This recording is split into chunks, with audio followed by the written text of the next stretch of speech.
Hello friends, it's Cynthia here, and we're going to make dinner together today. But first I wanted to show you some of our starts. These are tomato plants. They're getting their true leaves and they are looking beautiful. And if you want to know how we start seeds, we have a video on that as well. It's super easy and it will save you so much money than buying the starts at the store. So today we're going to be using some of the leftovers that I have in the refrigerator for dinner, because in this economy we don't need to waste anything. I'm going to start off with some roasted carrots. Now carrots keep really well in the refrigerator, so it makes a quick and easy side dish that you can pull together, especially these honey roasted carrots. So I'm just going to cut them up and get those into this cast iron skillet, and we're going to let them roast for about 45 minutes until they're nice and caramelized, and they are so delicious. I don't know about you, but our weather here has been so crazy. One minute we're 75 and it's beautiful, but today while I'm editing the video, it is 20 something degrees outside and so cold. So I hope you're staying warm wherever you are, and hopefully next week it will be warm again, at least for a little bit, but I'm ready for spring.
Now I'm just using some avocado oil, salt, pepper, and then a drizzle of honey on these carrots, but you could just do salt and pepper with some kind of fat. You could use bacon grease or tallow, olive oil, anything you have. And we're going to put these in a 400-degree oven for about 30 to 45 minutes. It really all depends on how big your carrots are cut. The smaller, of course, will cook faster, but they tend to shrivel up quite a bit during the cooking process. So I like to cook mine, medium size. Here we are drizzling some of that honey, and these are one of my favorite side dishes to make when I'm trying to clean out the refrigerator and get it ready for some new groceries.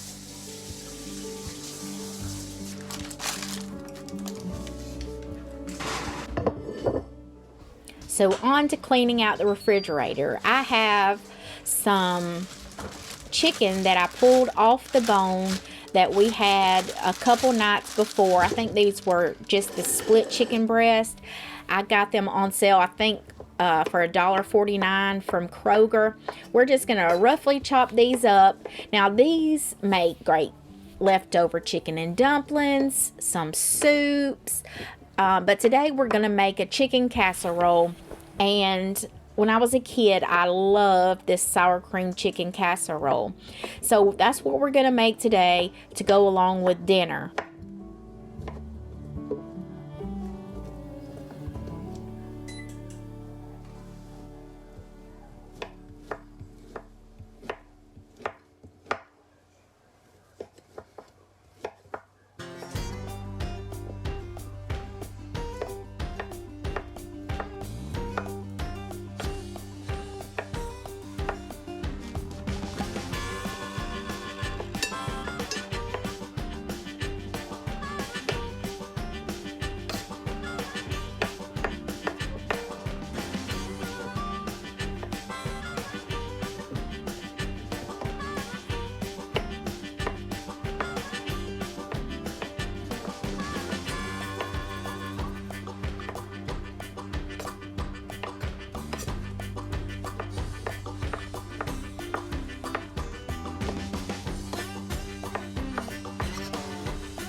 So we're gonna season this chicken meat up. We're gonna add some seasoned salt, some garlic powder, I think some pink Himalayan salt, some pepper, whatever you like, just put it in there. We need to make sure that we season it well because food does not taste good if it's not well seasoned. I'm going to add about a cup of sour cream into this. Again, I'm not measuring any of this because I'm just going by how much meat I have. And then about a quarter cup of mayonnaise, and we're going to mix that up as well. And then we'll get our cream of soup ready.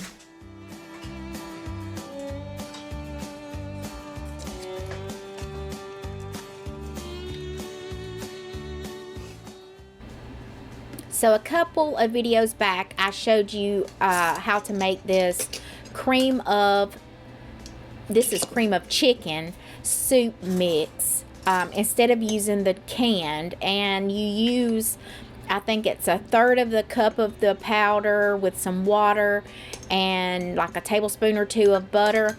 And it makes the cream of sauce without all the added ingredients that are on the back of that can. If you haven't read it, I would suggest doing so because there are a lot of ingredients that's really not needed in this cream of soup. This turned out beautifully. I use this when I need a can of cream of soup. You could do, you could do mushroom, you could do chicken like I did, and there are other ones you can do as well, celery, but this is just the basic cream of chicken.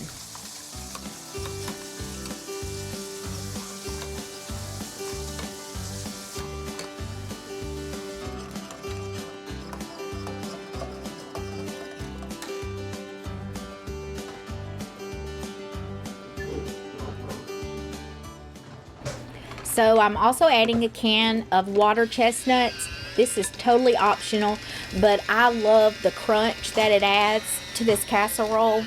One of my children thought it was raw potatoes. They said, "Mom, you didn't cook the potatoes good enough." And then when they found out it was water chestnuts, they didn't want it anyway. So you win some, you lose some. So we're going to cut these up, put them in there, and then add our cream of soup to the casserole. And then we're going to bake this with a cracker topping, which is just some leftover Ritz butter round crackers with butter, because any of those little kids eat several of the crackers in the pack and then leave the rest. Those are really good to just keep and use as a casserole topping.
So in my freezer, I have some leftover biscuits from breakfast or dinner and some leftover cornbread.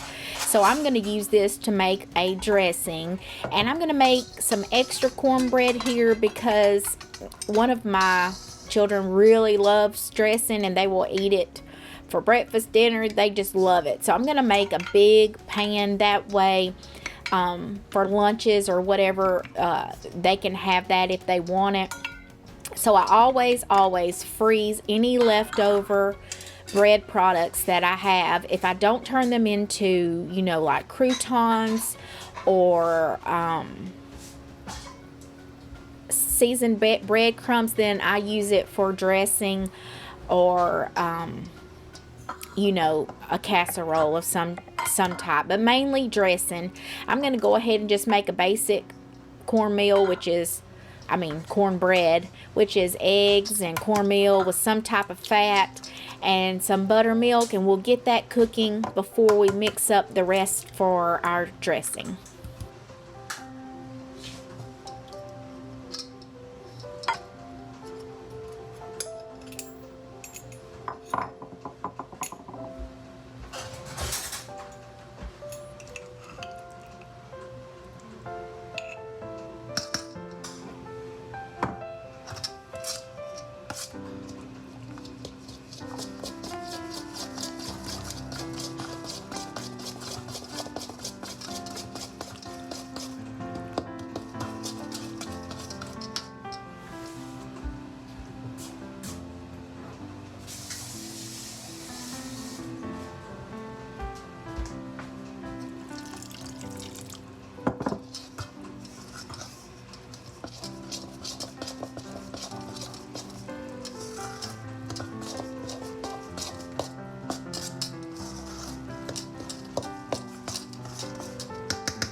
Now, I'm not showing you all the steps in the seasonings and all because I have a separate video on how to make the cornbread dressing that I would love for you to check out if you ever want to make it. But it can be made very simply, or you can add chicken to it, or mainly we like to add chicken chunks as well if we're eating it for like a full dinner. But since we're having a chicken casserole, then you know, there's our meat. And I'm adding quite a bit of sage here, and that's because we really like sage. But of course, if you don't, you know, you can totally take that out as well.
So if you grow celery, or you can buy it when it's really cheap, like during the holidays, celery goes on sale for like 99 cents.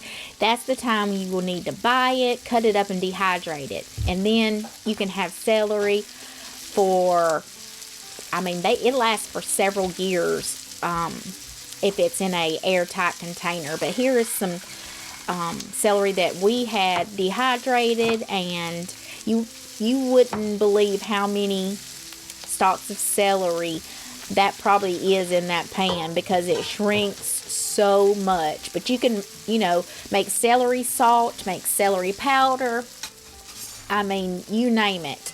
And that dehydrated celery sure does come in handy. And I like it a lot better than I do the frozen, because the frozen just ends up being kind of soggy.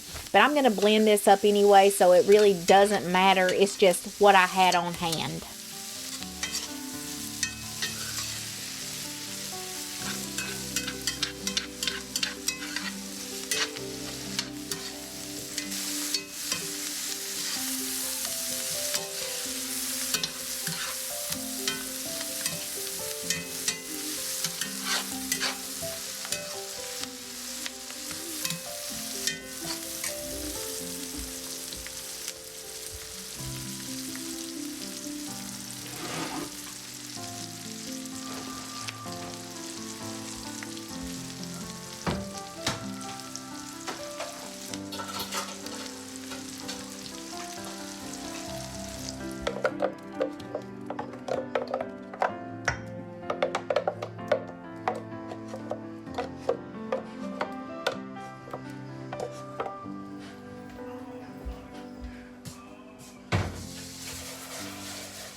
And that's going to be it for today's video, friends. Thank you for joining me in the kitchen, and I hope to see you on the next one.